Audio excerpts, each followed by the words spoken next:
Welcome everybody to the Civil Defence Emergency Management Joint Committee meeting for the June the 1st, 2023. And I've been informed there's a quorum present, and I'll declare the meeting open. Just before I do the Karakia, reflecting on 2 years ago today was in Ashburton was the day our bridge slumped. I don't know why I remember it, but I do. Heavy rainfall for the last few days before, and yeah, we're event to event to event. So our civil defence emergency was in all over Canterbury, I think, this time 2 years ago. So yeah, slightly different today. First day of winter, and looking at it outside. It's the calm before the storm. Not sure, but Ashburton Bridge. Have you not heard of that one, Nigel? Sure, you would have driven over it on the way up here and thought about it. So on the way back, you can reflect as you go. So welcome everybody, guests online, Maori, members of the public, and we'll start now with the Karakia. Whakataka taho ki te uru, whakataka te ho ki te tonga, kia makina kina ki uta, kia matarata tara ki ta, I hiki a ana te akakura, I tau, I hoka, I ho hu, ti hei Māori ora. And I'll take apologies, and I have one from Phil Major and one from Sam Broughton for lateness. Move a second that we take the receive that. Nigel, Dan, Wolfo, please. Aye. Thank you. Conflicts of interest on today's agenda.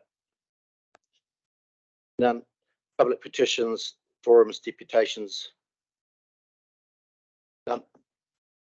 Extraordinary and urgent business. None. No notices of motion. We'll move to the minutes. On page 11, I think they are. 11 to 17. They are pages 11 to 17. Any matters of urgency, any matters of urgency relating to the minutes for the meeting date? Is there a mover and a seconder? Dan, John, all in favour, please say aye. Carried. Thank you. Moving on to the first report, 8.1, Civil Defence Emergency Management Group. I'll put the motion and there'll be an opportunity for discussion. That the Civil Defence Emergency Management Joint Committee notes that the status of the previous resolutions provided in the status of Civil Defence Emergency Management Group Joint Committee Resolutions Report 2023. Mover for the Craig Rowley, seconder Craig Mackle. All in favour, please say aye. Discussion on those resolutions on pages 20, 21, 22. Being none, we'll move to item 8.2, and we'll ask James Thompson to speak. Thanks, Mr. Chair. I'll actually ask Giles to come and talk to us. Sorry. He put that motion. All in favour, please say aye. Carried. Thank you. Now, James, sorry. Yeah, I'll ask Giles to talk about this one, seeing as he's been helping really drive this for us. Thanks, Giles. Thank you, Chair. So yeah, this sets out a proposed review of the way in which civil defence and emergency management is delivered across Canterbury, recognising the extreme pressure that the function across the region has been placed under over a number of years, and recognising that that is only set to continue into the future. So a number of us recommended that we commission an independent review that takes account of perspectives from across the whole region to look at how, in summary, we can do this better, recognising that there are a number of constraints in place. Yeah, happy to answer any questions. Questions, Councillor John. I guess just in a wee bit of an expansion to that is we have the status quo, and we've spent 10 years of doing stuff, and we're pretty good at doing what we do, but we continually get our lessons learned, and we're attempting to apply some of them in actions. So it's about understanding where the status quo is today, what's our level of preparedness at a group level, where are the territorials, how do we intermesh, and where are the pieces that we are falling down. And we've heard from a recovery that our recovery plan isn't in place, and we've got some bits and pieces out of alignment because we have been busy. So for me in promoting this, it's where are we at today? We're pretty damn good if you look at what's going on around the country because we have experience. So where are we today? Where would we like to be if we had every opportunity? And then with the trifecta coming, where do we sit in relation to the trifecta, and what might we have to give effect to if we second guess what's coming out of that? And so just giving ourselves a really clear foundation of today, and then what the future might look like for us and what it might look like when legislation comes through. So for me, there's absolutely nothing predetermined in it. It's just finding out where we are today, honest conversation, and looking to where we can go forward. And then it obviously has funding implications. And so it gives joint committee an opportunity to prioritise and go, we really need to do this or that. It's going to cost this, and we'll build a budget to achieve what we want in the knowledge of maybe where we have some deficit. So it's a discussion piece for us as a joint committee to understand where we as Canterbury are. Thanks, John. And that follows on from Sam Borton's, Mayor Sam's question last time around funding and reserves, and this will feed into that. So very timely. And Charles, when do we expect to have this report done by? Is it? Yeah, so this draft scope went to KEG and obviously was endorsed. Myself and James have been briefing a number of consultants in anticipation that you might support this. They've been very clear that clearly the decision has not been made. So we will be looking for proposals from the consultants identified by the end of next week, which we're, as recommended in the paper, are recommending that a small group identifies a preferred supplier with a clear timeline that we've talked to individual consultancies about, of providing a report back to us, ideally to present to this group and KEG sometime in September, if that can be arranged. That's the kind of timeline we're looking for, so that it can inform discussions around the next LTP. Thank you. Any further questions of Giles? No. Oh. Well, where were we? Oh, Elizabeth, question. Oh. You just have to push your button, Elizabeth. I should know this by now. Thank you, Mr. Mayor. And I do apologise for the two meetings that I haven't attended just recently. But I also want to say that when I was looking at the terms of reference, there's no reference to mana whenua or tangata whenua in the terms of reference. So one wonders why, and is it likely to be reviewed to ensure that that's in there? That was the first one. And the second one was really about the trifecta. But I'd just like to ask through you, Mr. Mayor, the comment that I'm making on the terms of reference. Giles, you've got answers to that? Those two questions? So we have included obviously a commitment to the treaty in the evaluation criteria, and we've made it very clear to all four consultancies that we've spoken to that the relationship with Ngāi Tahu and how we reflect that in the review, and how we recognise the opportunity to leverage off the relationship with Ngāi Tahu and Runanga across the region to improve the way in which we perform. That's been explicitly made to them. If it's requested, we're more than happy to put a more explicit reference in the current proposed scope. But all of the consultancies are very aware of the importance of that to us collectively in Canterbury. Thank you.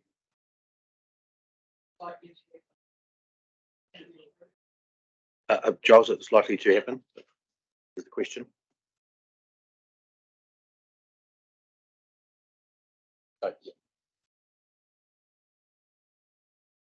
Absolutely. The expectation is that as part of this process, we would engage with a range of people across the region, including representatives from the relevant Runanga. Sounds good to me. Yep. No further questions? Was it? I'll look for a move and a seconder for the motion. Oh, we want to add that specifically into the recommendation so that it includes consultation with mana whenua. Yes, I'd like that. Yes, I would like that. Thank you very much. Yeah, okay, Dan, have you got the wording for Victoria?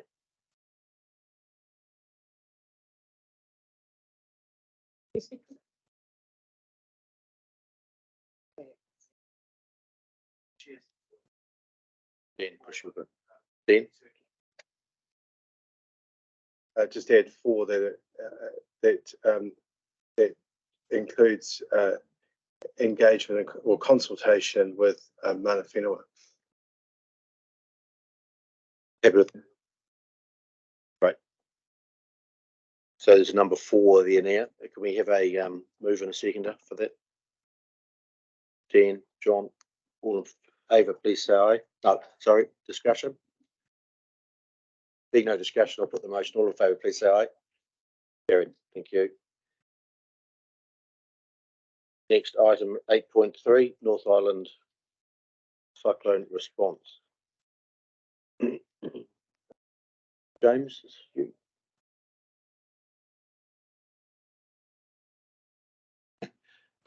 Take it that the paper's mostly been read. I'll just like to point out, obviously we acknowledge the severe weather that we saw up in the North Island and the impact that that had on people.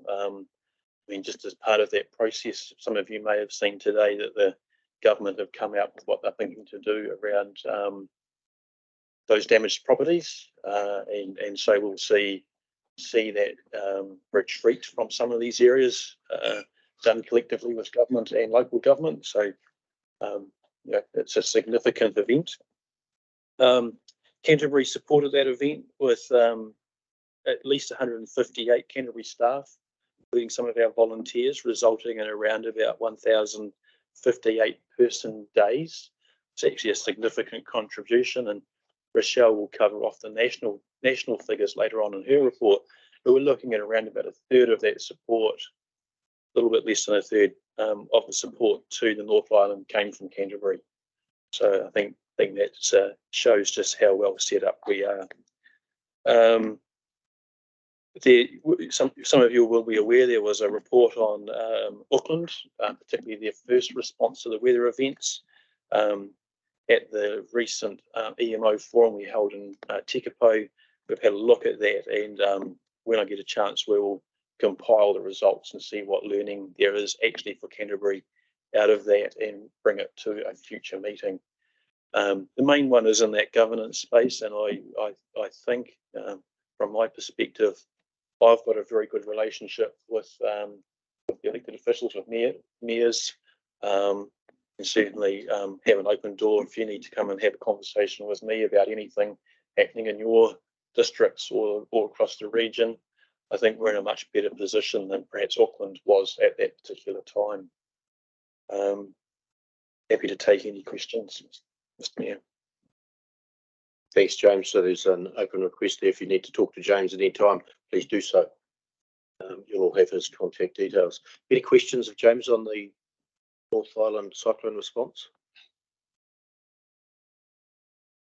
Elizabeth? Through you, Mayor Brown, thank you for letting me speak to the number of people that went to the North Island to assist in the cyclone. I think we should also add that Ngaitahu sent up six people. The point I'm making, it was great to see that a whole team here from Canterbury went up there, and knowing a lot of people, and we have lots of networks up there, it has been talked about up in Hawke's Bay, Wairoa, all those places that were really quite damaged. But I just want to thank you and the mayors in particular for supporting all these people that went up to help, both Māori and Pākehā, I might say. Thank you for that, James.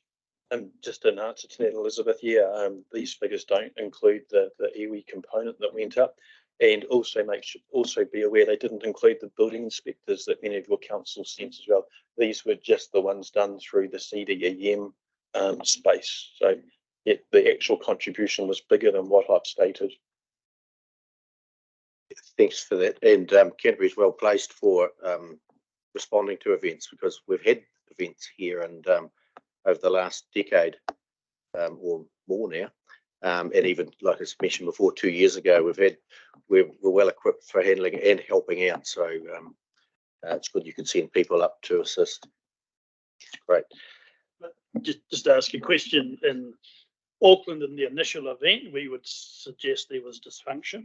And then the relationship between dysfunction and just overwhelming of events, I guess as Gabrielle come out, is there, because we all sort of take a view, well, they just whatever. Is there a view of how much was disorganisation and how much was overwhelming in the first instance? I think the report sort of certainly identified some things that could have been done better. But it also goes on to acknowledge that, you know, come day 2, day 3 of the first event, that I can say Auckland in its entirety came together in a much better place than it did on those first few days. I think Auckland weren't quite as prepared as they needed to be for this type of event. They'll have learnings from that, no doubt, and be learning from it for the next event. I think they had a good rainfall a couple of days ago, wasn't it? Yeah. Yep. Someone like to, no further questions, someone like to move? Ian, seconded. Sam, open for discussion. We received the report and note lessons learnt report will be forthcoming.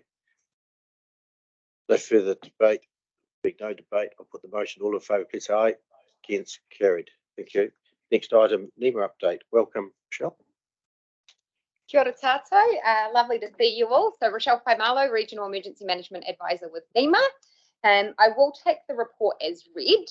Just a couple of highlights that I will address around the surge support. So obviously the report mentions around 460 surge staff from around the country, and just acknowledging that significant contribution that came out of Canterbury. I spent a number of weeks out deployed into the impacted regions, and there's a real sense of pride we can have from Canterbury when we see the fantastic operators that come out of our region, that brings so much skill and so much depth to the emergency management sector and system in New Zealand. And I guess it's a series of unfortunate circumstances that has given us that experience in Canterbury, but to see people up there performing incredibly well, really, supporting those who are impacted. It was really heartening, and just a huge thank you to all of you who have been able to release staff from your respective organisations to support. It is really appreciated. The Cyclone Recovery Unit has been established, as you will be aware, and NEMA is largely handing over the leadership of this recovery to the Cyclone Recovery Unit. It's currently in the stage of being established. Some of the executive leadership roles are up and running, and recruitment is still underway. So NEMA will play somewhat of a partner supporting role, moving into that recovery, and I guess the long tail that we know recovery is.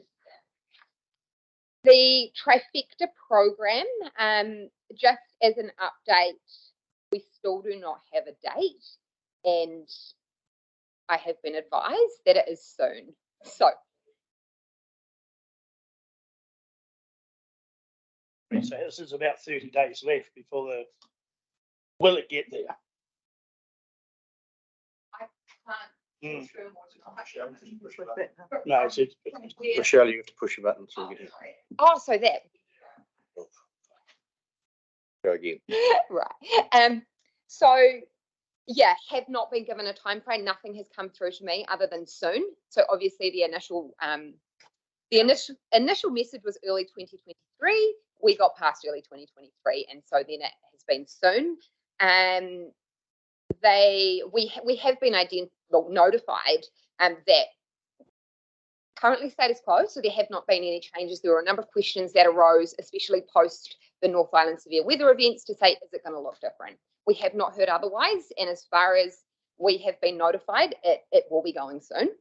And I think just to acknowledge, we will share that information as soon as we have it. If you're not on the distribution list and you are interested in being on that, so you are the first to know, there is an email address that we can circulate to ensure that you are on that. But otherwise, James will continue to keep you informed.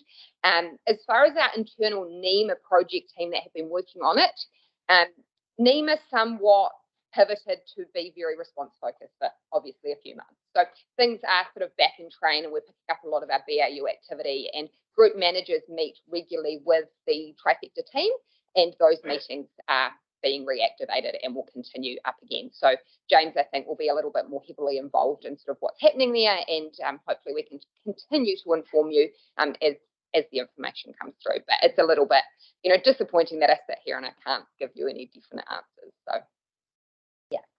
And just one point. Sorry, when the mayors met with Minister McNulty in Wellington 2-3 weeks ago, the same question was asked of him, and the answers you gave and he gave were very, very similar. We were still none the wiser at the end of it, so it'll be going through the process, no doubt. Yes. So yeah, I hope next time I can sit here with some more exciting news. And just finally, the appointment of the Deputy Chief Executives within NEMA. So you'll all be very familiar with John Price, who is now the Director of Civil Defence and Emergency Management, and our Deputy Chief Executive of Emergency Management. And hopefully sometime soon he will be able to attend one of these meetings in his new portfolio. And as well as that, Jenna Rogers has been appointed as the Deputy Chief Executive for Strategic Enablement. So yeah, I'm open to take any questions if you have any of me. Questions, Mia? Sam? Yes, Sam. Yeah, thanks for that report. And this links into the last conversation around the consistency and ability for regions to help one another. What's in place currently to ensure that everything that we're learning and doing here in Canterbury is of use when we turn up in the Hawke's Bay or turn up in Northland, and that is there consistency of systems, is there consistency of training, and how's that sitting nationally? The short answer is probably no. However, what I have seen, so there's obviously a lot of work underway, and a lot has been identified that needs to happen. We need greater consistency, we need greater systems, we need greater structures nationally. And what we did see come out of, and something we can be quite proud of here in Canterbury, with the depth of knowledge here, that your local emergency management officers and other CDEM skilled staff started to pull together a whole heap of resources. They actually created a Google Drive that they were able to share across all the responses that had, Word documents of plans that had been developed, lots of other frameworks. And so that information was there, and it was sort of a suppository of great stuff. However, it hasn't been formalised. So yeah, lots of organic, awesome work is happening, but as a sector, and I guess as NEMA, there is work to do to continue to strengthen that. Thanks. Sorry, John, The lessons learned, and we have so many lessons. We have our reports, and we're giving effect to. There is no national repository for that kind of information, and I sort of remember just sitting there going, "We know that. We knew that would happen. That would happen. How do we get to a point where we who have done all this have a conversation at a national level to inform some of that?" Some of us tried with Minister Allen at the time, going, "You've got a working group. Can we be engaged, involved to pass on these lessons learned and priorities for somewhere else?" And we kind of see it playing through. So how do we get to a point where we can get some of those lessons learned into the repository where everyone can take note of them, instead of after this event we'll have a government and a NEMA and a Hawke's Bay and a half a dozen councils doing a whole bunch of reviews? Where does all that ultimately end up? Maybe they could have learned some stuff earlier. I'm being marginally facetious, but yeah, how do we get those lessons learned out from our events across?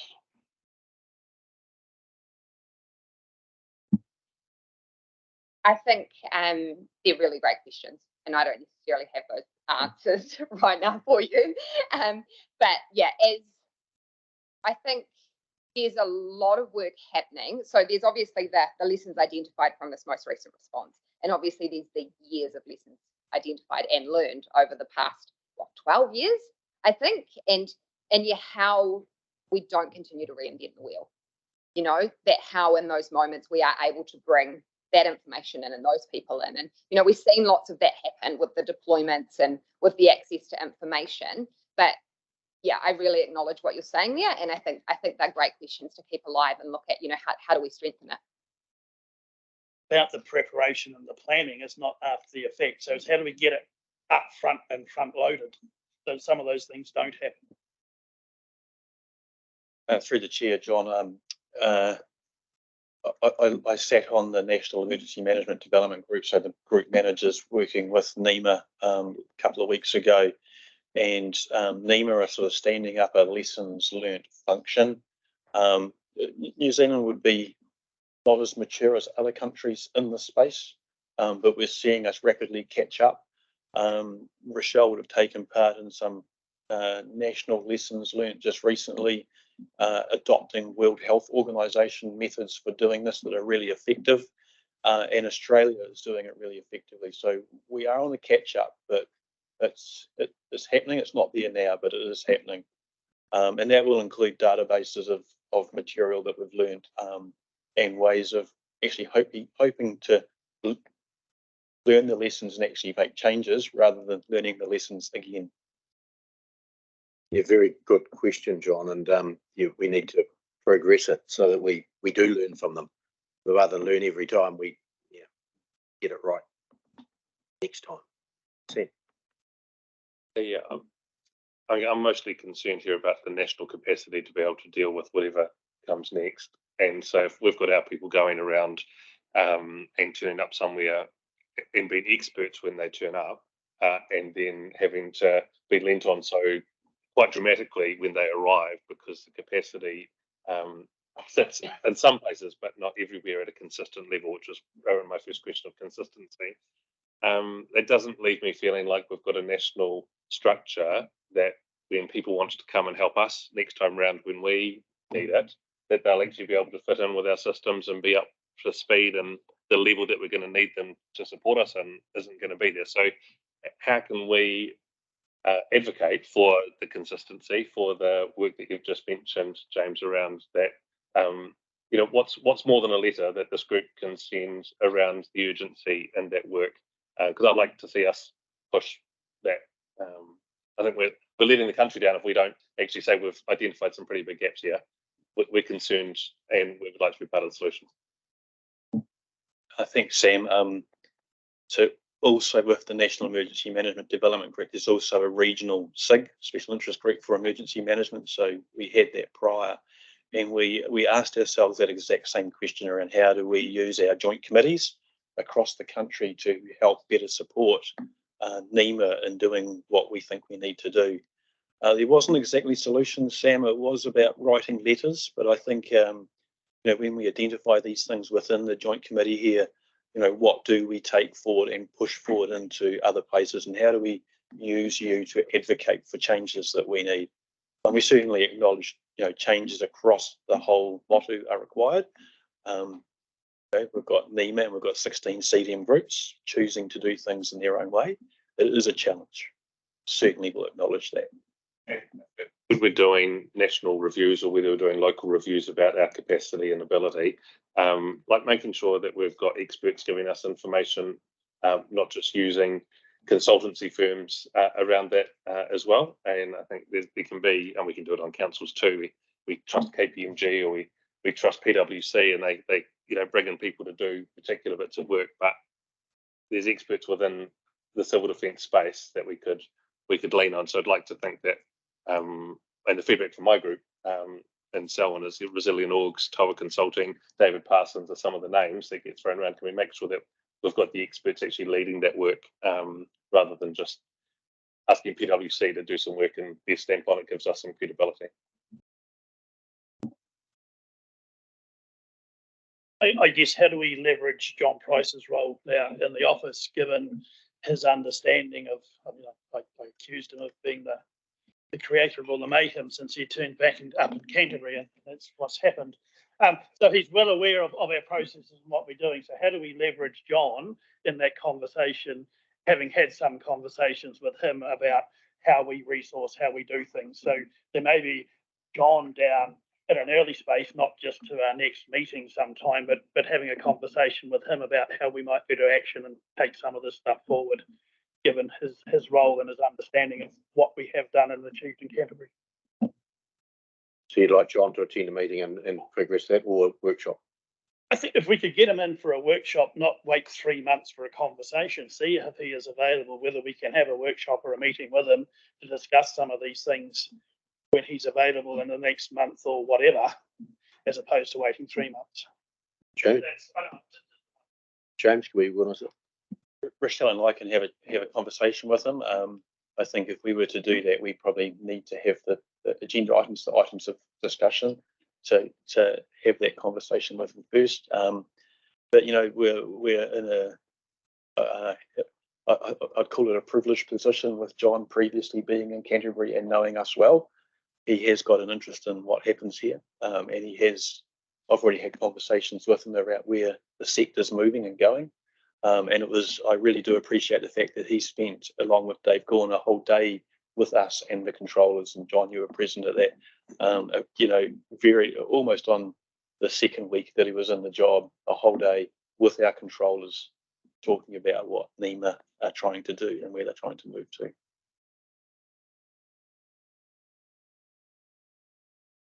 No further questions of Rochelle? Thank you, Rochelle. Well done.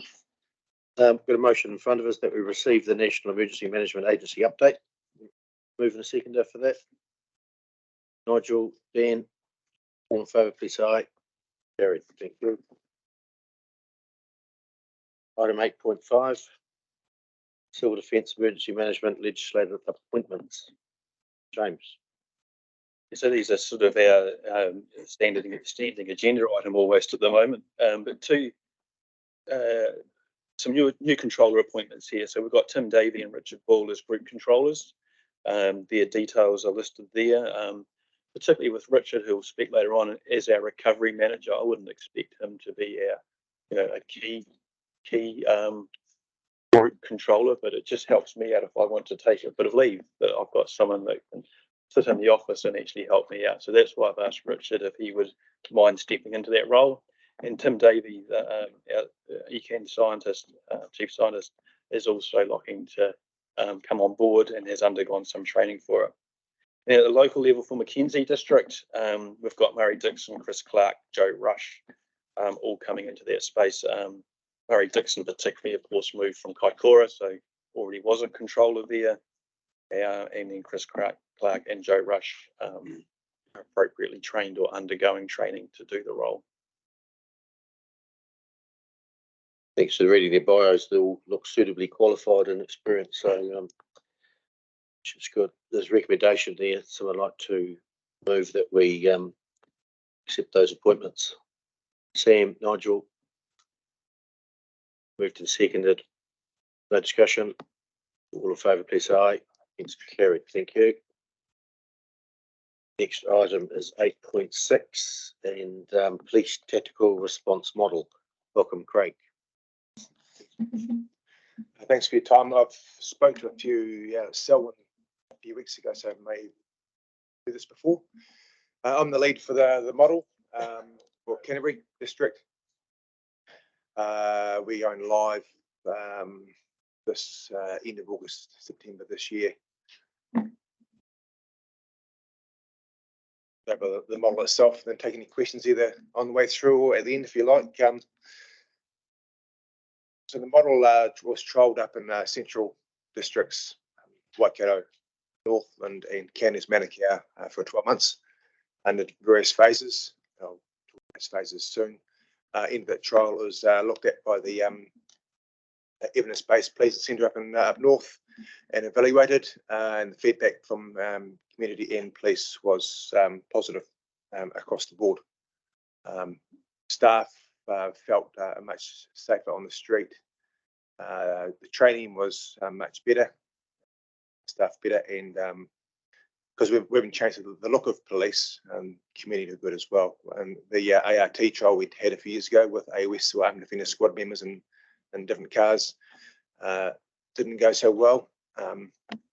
This is a much better looking model, similar but Same police cars, same uniform, so it looks a lot better on the street.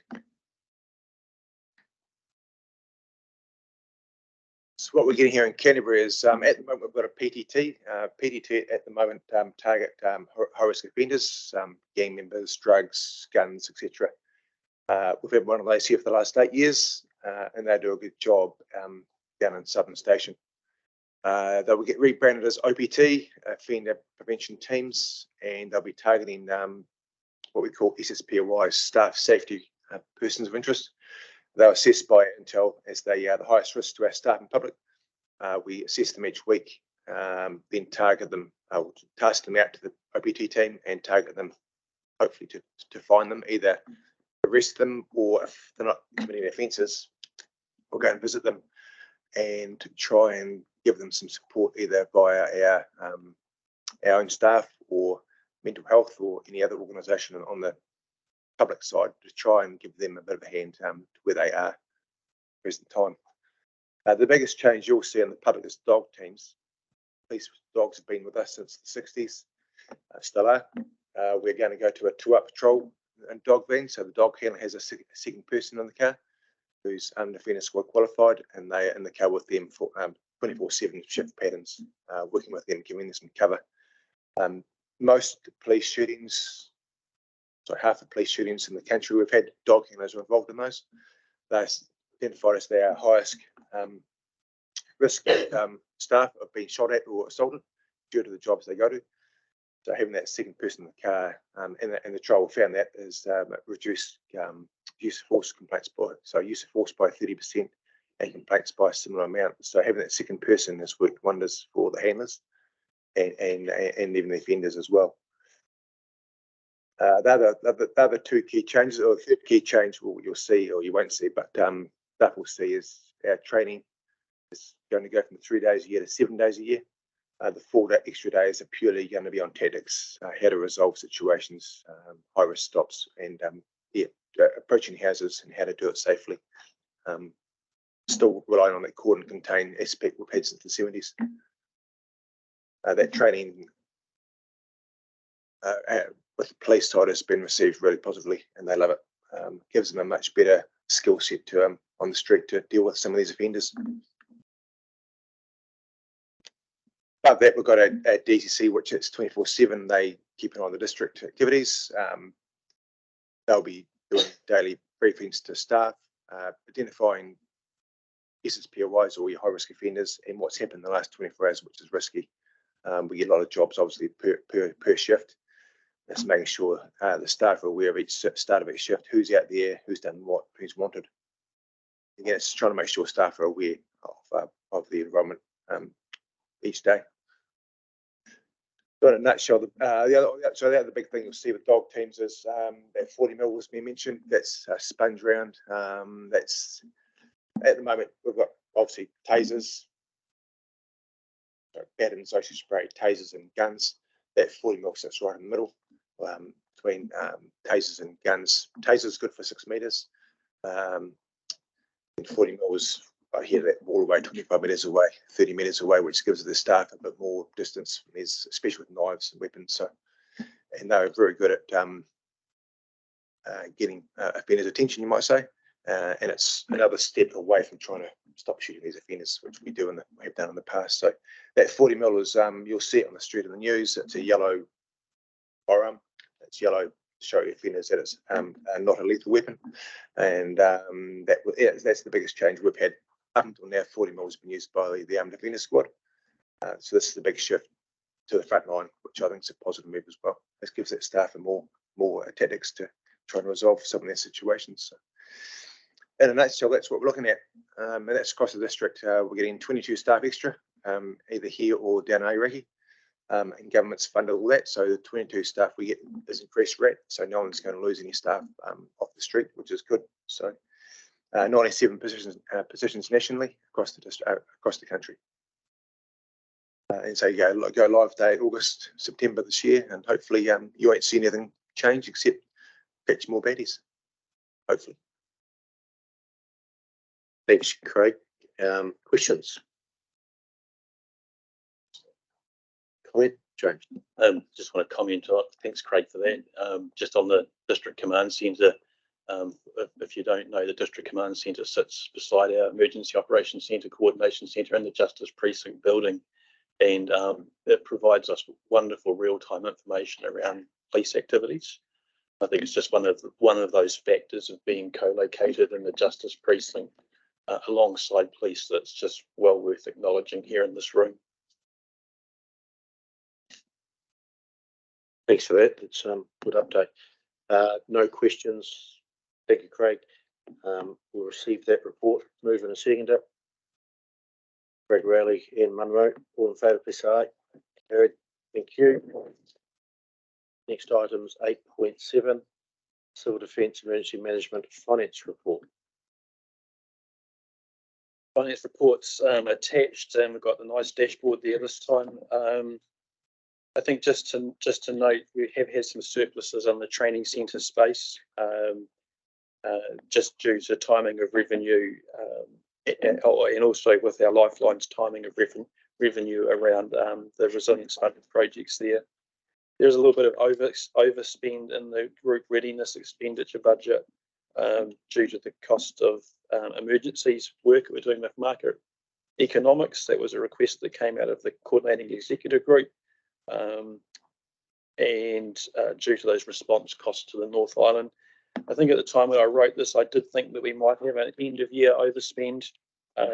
Just the latest figures are starting to show that that might not be as significant as I thought it would be, which is good. So we should be about break even.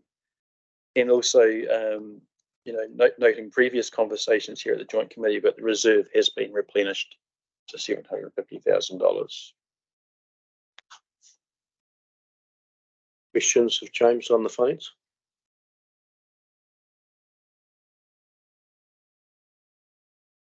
Nope. There's a recommendation there that we receive the third quarter Civil Defence CDEM financial report. Move in a second. John and Nigel. Discussion. Put the motion. All in favour, please say aye. It's carried. Thank you. 8.8 Group Controllers Report. Thank you. I'll take it mostly as real. I just want to point out the hazard assessment, noting that within there, the whole report's there. We've got to do some work to understand exactly what it means. We have seen a small shift in where some of the hazards sit in the matrix. If you wanted to look at sort of page 12 of the report, which is 63 in the papers, you'll see the hazard matrix there. Some of the hazards have sort of moved around a little bit with this more in-depth analysis we've done. And we need to just do some more work to explain what that means, but essentially things are still sitting in the same places, they've just moved slightly. 7 hazards we assessed are listed there. We need to do some more. We're thinking possibly going into the future of picking up snow. That was a recommendation to us, and some more work in the tsunami space around distant source tsunami. So we will do that. This will result in us doing our hazard assessments on a more continuous basis rather than every 5 years doing them in one go. I think it's also important to note that this is a regional assessment, whereas previous assessments have been based on local assessments that have been pulled up into a regional assessment, whereas this is a pure regional assessment. The group work program that I've previously talked about is progressing. We've had one conversation already, more around the culture and the values of how the emergency managers work together. And then in a couple of weeks' time, we have a workshop to start actually looking more at the continuous improvement, the transformational changes in the business as usual activities that we collectively run or do across the region. Just with the response teams there, just want to acknowledge the hard work done by the response teams. We've now had 10, 11, 1 and 14 all go through their accreditation processes, and there's a little bit of remedial action to do. Just leaving the Whakamutunga team to go through theirs later in the year. So I think there's been a real focus for the teams and something to really be proud of as we go forward. Oh, and of course, NZRT 21, which we mentioned before, Sam's team being a new team. And we've got a memorandum of understanding between the team owners and the emergency services. That's all been agreed to. I just need to go and seek signatures to get that finished off. Rural Advisory Group, just noting there that we've reconfirmed the Rural Advisory Group as a subgroup of KEG. So it sits on KEG as an official component of CDEM now. And the KEG adopted a new terms of reference for them, which I could make available if anyone wants to see it. I think the rest of the things can be taken as read unless there's any questions. Questions, Mayors? The hazard risk assessment report. Do you have any questions, Craig? That's probably more just a comment than a question. I was quite surprised to see that AF8 was rated as unlikely, and it does worry me that with the outstanding work that group's been doing around the country, educating people about the AF8, that we now have a document that says that it's unlikely to occur. And I note the note there that says that it's due sometime within the next 10 to 100 years, but I'm just wondering whether it's sort of sending the wrong message with all the work that's been done by that group. I can comment to that. Yeah, I think it is it's something we need to be very aware of. It certainly doesn't diminish what we think of it from our perspective. That when we use a standardised assessment model that's nationalised, so trying to get that consistency across all of our CDEM groups, that's a result of that. When we go and we talk with our public, we've got to talk about the current status of that fault. Being likely, 75% in the next 50 years, as opposed to its sort of longer 300-year cycle. Good point. Further questions? John? I guess a follow on from that was the 3 or 4 key issues that NEMA have identified in AF8 being one, subluxation of the fault and the occasional earthquake. So how do we kind of feed that thinking in when that's become a national prerogative of real issues in the likelihoods and timelines in comparison to where I guess that matrix has got it falling out? Because I get the same question in my mind. I read the methodology and it makes sense, but the reality of where NEMA is sitting on some of these issues and the prioritisation of the work just doesn't quite match. Yeah, thanks, John. I think if we look at sort of a national assessment, then we've got AF8, Hikarangi Trench, earthquake and tsunami, plus the volcanic fields, and they're all classed as catastrophic events for New Zealand. So, we've got a regional view here as opposed to a whole of New Zealand view. If we put that New Zealand lens on it, AF8 moves up in sort of that catastrophic extreme space. Due to the economic impact and the particular impact we'd see on the West Coast, as opposed to what we would see necessarily here in Canterbury. It's something that we need to be very cognizant of, the fact that a regional assessment looks different to a national assessment. And nationally, there is work going on to come up with a set of principles as to how we respond to these catastrophic events. It won't be AF8 specific, or it won't be Hikarangi Trench specific. It will be how we nationally look to respond to these events. So for example, a piece of work that I've seen is how we manage mass casualty, and the fact that our normal coroner system probably won't work for that system. And how do we tweak our systems to then work for that sort of event? So we've got to look at it nationally, regionally, slightly separately. Just segue in, because we're talking about AF8, and we've had modelling done for the South Island and what would happen if the fault line fractures. At the North Island, I'm not sure if there's any work being done on what would happen up there. Is there any work planned to happen up there on what would happen if AF8 let go here? Because we could, if in Canterbury or South Island, be relying upon the North Island for assistance. But if it's not modelled as to what would happen up there, they might not be available for assistance. Yeah, so the shaking model that we've got, certainly from a South Island CDM group's perspective, kind of stopped at Cook Strait. But we know the modelling actually does go up into Wellington will be shaken, not enough to no longer function, or at least that's the expectations. But of course, as we move up into that space, it transitions between the Alpine Fault and then the Karakia Trench, and so it's a continuous fault, but it changes in its behaviour. And the Karakia Trench is another earthquake generating space that's of huge significance to New Zealand and to us in Canterbury. So the work's being done on it. Great. Murray, question. Thank you. Excuse me, I'm probably changing tact a bit from the risk assessment that you've just talked about, but quite keen to just roll back to number 16 when we talk about the Rural Advisory Group.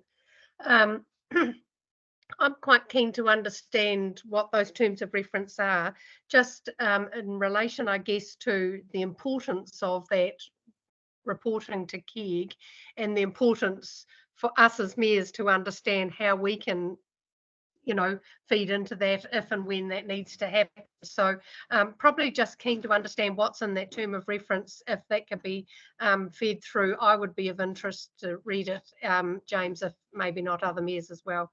Thank you. Okay, why don't we circulate the terms of reference for that group? Yep.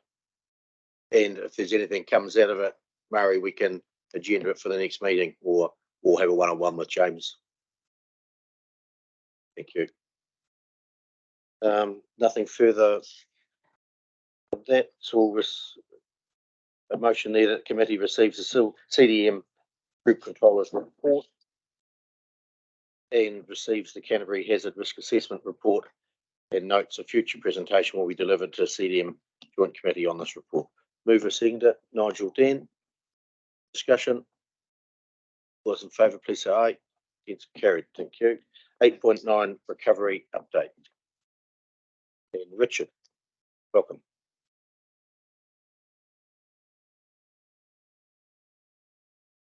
Kia ora koutou. There are three components to this report, and I'll take most of it as read and just pick out a few highlights.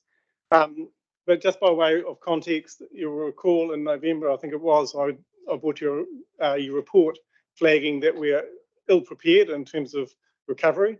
And then in January, February, brought another report outlining a work program to enhance our preparedness. And in the intervening time, of course, we've had events in the North Island, and they've absolutely reinforced my view that nobody in New Zealand is particularly ready, but we're on the right path. In terms of the first component, which is just giving you an update on the activities that I outlined in February, and most of those are, I think, reasonably straightforward. The one I would flag is the development of a recovery plan for the group, and so after deployment to the North Island, a little bit behind on that, but I'm hoping to have something in draft by the end of this month, and then have a fairly extensive engagement program with all the districts and our other recovery partners, including Ngāi Tahu, and emergency services, the various ministries and so on. And that engagement process, I think will probably kick off from August onwards. And I'd like to have a bit of a roadshow around the region and so really have some good discussions around that.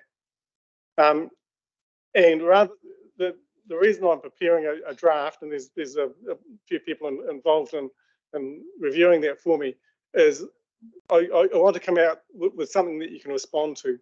So it's by no means anything there is set in concrete, but I think it's easier to be able to respond to something and get thinking around that. And then from there, after we've had that fairly intensive engagement, bringing you something in a more formal way at the beginning of next year, which can be a more formal consultation draft. So that's I guess the update on those activities. The next part of the report just talks about some of the lessons out of the North Island. And two things in particular I'd like to flag in this bit. First of all, most recovery conversations do not occur in the EOC or the ECC. They actually occur with the likes of yourselves, the chief executives and other key recovery partners outside of the EOC, ECC. And that for me is it just highlights the importance of whoever is leading recovery, whether it's me or someone else, being linked into those conversations and having the relationships with you so that we are all aligned and able to get on with it. And the second point in there is F on page 109, and that's that recovery structures in particular are very unclear. And typically, and we saw this in Canterbury, and we've seen it in Auckland and in Hawke's Bay, there's usually at least 4 weeks or longer while people figure out who's in charge, what recovery structures are we going to have, and so on. The more conversation that we can have up front ahead of an event, that takes it accelerates the process an awful lot. And so if we can develop and agree a recovery structure, we're important to confirm that at the beginning of the response, so that we make sure it's fit for purpose, and we might need to adjust it. But the more we can preload those conversations, then the quicker it is to get recovery processes up and running. The third component or part of the report is around a proposed recovery structure for Canterbury. And there is a copy of a structure which I apologise for the size of it. On page 112, it's very hard to see, and there's lots of lines all over the place, and that tends to highlight actually that's the nature of recovery. You know, the mapping the relationships does look like a plate of spaghetti, but this is what I'm wanting to put forward, I suppose, as a starting point for discussion. And to the extent we can, having that shared understanding of what it might look like, and this will be included in the recovery plan that I'm preparing, and it'll come to you more formally for endorsement or change. One particular point that I'd like to flag in there, and hopefully you can read this bit because it's slightly larger writing. So under the Joint Committee, down to the left, there's a Recovery Oversight Board, and that's I put that in there as something that is often or has been adopted in other areas. Most particularly, it was certainly in the Hawke's Bay, and it's that rather than using the whole of the Joint Committee, having that board, and a key component of that is the speed of responsiveness, rather than trying to get the entire Joint Committee together. If you've got a small board with 7 or 8 representatives, which may include some of you if your areas are prepared, it may also include some other specialists who have particular knowledge, and importantly also potentially having a government representative on there. And the government representative is because in a big event we will undoubtedly be wanting money out of them, and having that someone on there who they are willing to accept their word that has been well managed, I think is invaluable. So trying to get that government connection when we're going and asking for lots of funds is a really critical component of what I'm proposing. I'll stop there, and I'm happy to have any feedback. Thanks, Richard. And looking at point number E, it is important that everyone talks to each other. A lot of stuff does happen outside the room, and the information is being collected from everywhere. Very important note there, and sharing of knowledge. Is any questions? Just wondering, Richard, can you just, we've had this conversation, can you just clarify for the members here, the idea of the structure being more for our larger events, you know, that the smaller events where it's only 1 or 2 territorial authorities impacted, we wouldn't need a structure certainly as detailed as this. This is more for a bigger, more Canterbury-wide event. Should please add to that. I should have highlighted that. Yeah, it is for a large regional event, or it may even be a national event if it's AF8.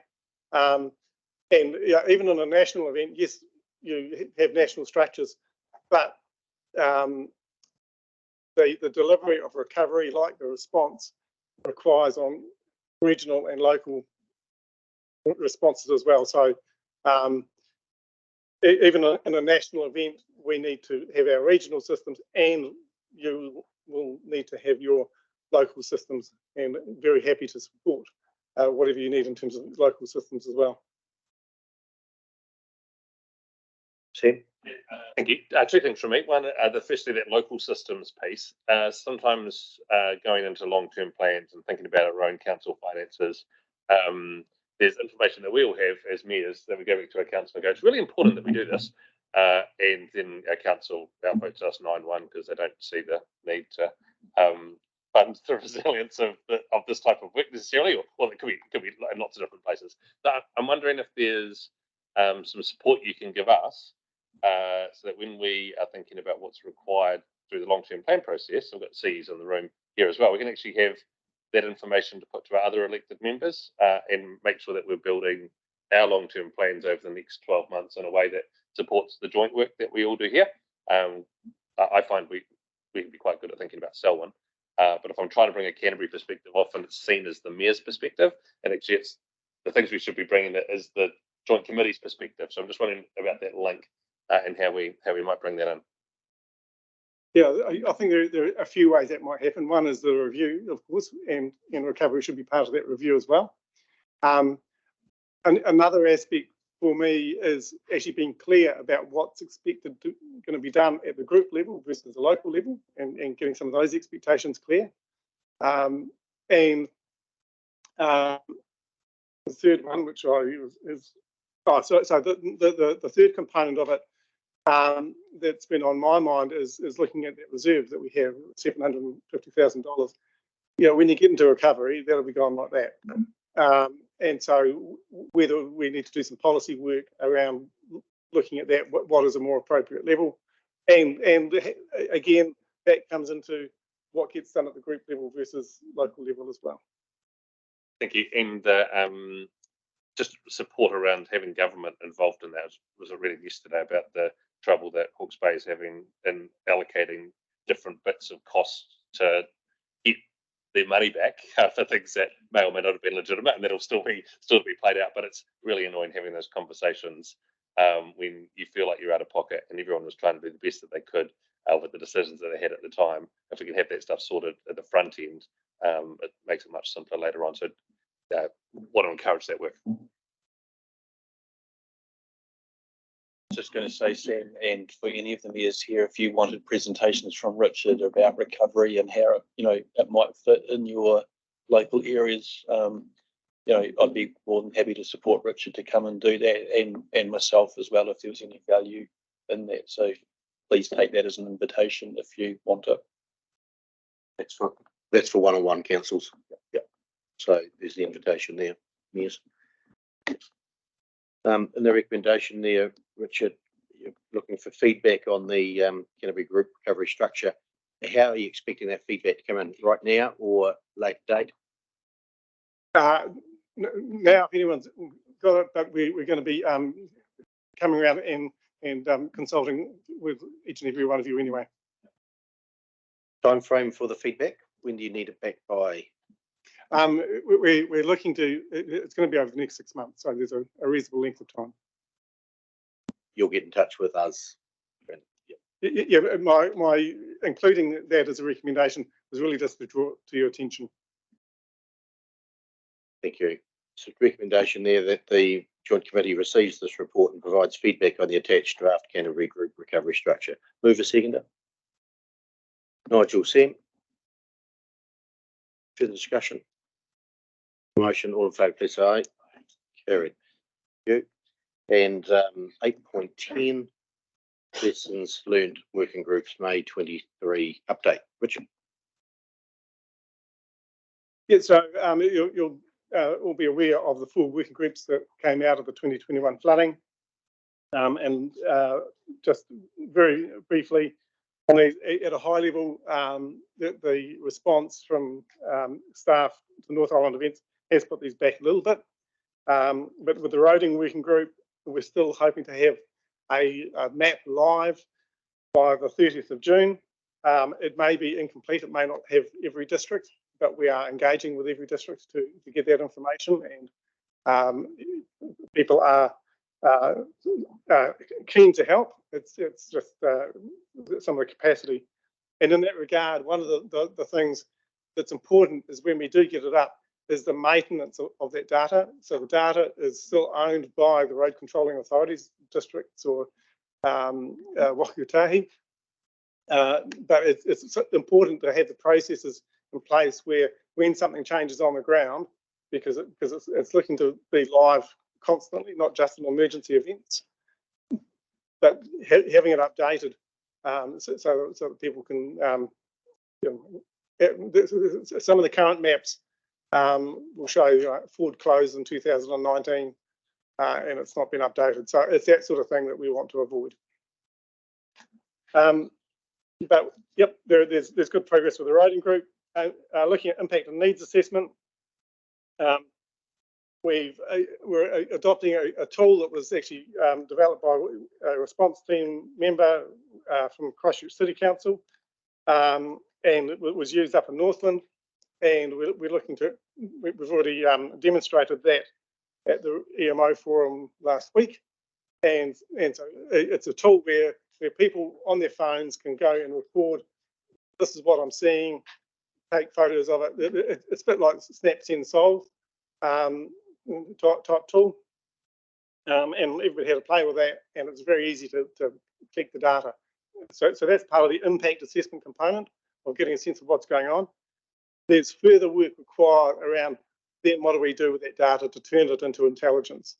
And particularly if you had a large event and you had hundreds of things coming in, trying to get a sense of what do we infer from that. The second component is a needs assessment. So this is the focus on the welfare and households going in. Do they need food or medicine or whatever they might, alternative accommodation? Again, we have a survey which can be deployed in 1, 2, 3, so we don't need to be using paper. We collect it electronically, comes into a central point, can be used by any EOC, and it also provides that information to the ECC, so it helps build our intelligent picture. The key thing we're working on there is a bit of software that needs to be developed so that it goes straight into D4H. D4H is the emergency management system that all your councils work with, so that when it comes to tasking something, we've identified a need, how's it going to be fixed? It goes into that emergency management software for your EOCs to be able to task it, either doing it themselves or assigning it to MSD or whoever it might be. So that's going well, and hopefully, again, by the end of the month, with a favourable tailwind. The rural working group, Phil Mackay from Timaru is leading this one, and we are meeting, I think, in the middle of June to update on that. The focus of that at the moment is clarifying the roles and responsibilities, which was a key issue in that rural space, about who's doing what. And quite a comprehensive approach has been taken, and we look forward to updating you more on that. And finally, the capability and capacity review. Obviously, the review that was spoken about earlier is going to be a key component of that. Yeah, that's questions. Questions, John? To the rural working group one and the challenges we recognised from the INSIL and Ashburton in recent events is we had rural support folk and volunteers in places, but when the balloon goes up, they all kind of pull back to their day jobs, and what we thought was in place disappears because they have other responsibilities. So I guess it also ties into capability and capacity of how do we ensure that that resource is available and that those people don't disappear for all the goodwill, all the connection in the community. They resort back to wherever, and we have that void. So what is the thinking in there? Do we have some? Yeah, so there's a couple of bits in that work. First of all, identifying and documenting what the expectations are of either, I guess, usually organisations, but sometimes individuals within those organisations, and looking at where are the gaps, because in some cases there were gaps, and probably the biggest gap which we know about is, of course, lifestyle blocks, which is a fairly difficult issue. And I think once we document that and share it with everybody in that sector and say that these are our expectations, then we can also follow that up with appropriate training and discussions about, well, what capacity and capability do they need? Because while it's a vague conversation, you'll have vague responses. So if we can sharpen it up and be really clear about what expectations are, then I think that helps clarify. James. Just to support Richard's comment on the lifestyle block, we and it's not included here, but we Auckland and Wellington both have a lifestyle block guide. We've seen copies of that now. It looks really good. We've got permission to make a Canterbury version of that.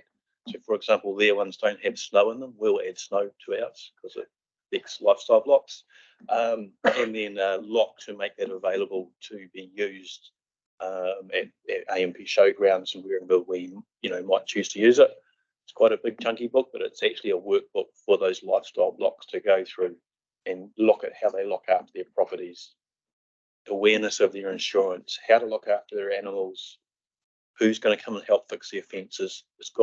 It takes them through that process. I think it'll be really helpful and solve a lot of the problems that we saw recently. I think you're 100% correct.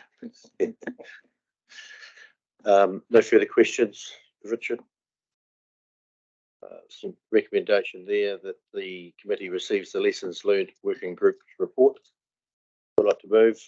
Nigel, Sam, put the motion or any discussion? If not, I'll put the motion. All in favour, please say aye. It's carried. Thank you.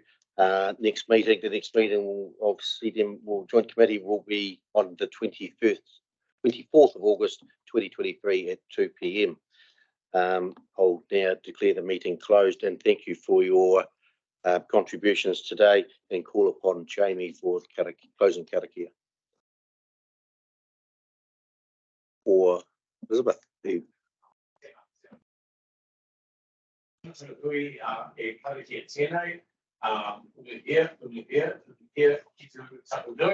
Kia wātea, kia mama, te ngākau, te tinana, te wairo e te ara takata. Hoi rai rongo whakeiria ke ki runga, kia tina, hui e, tau e,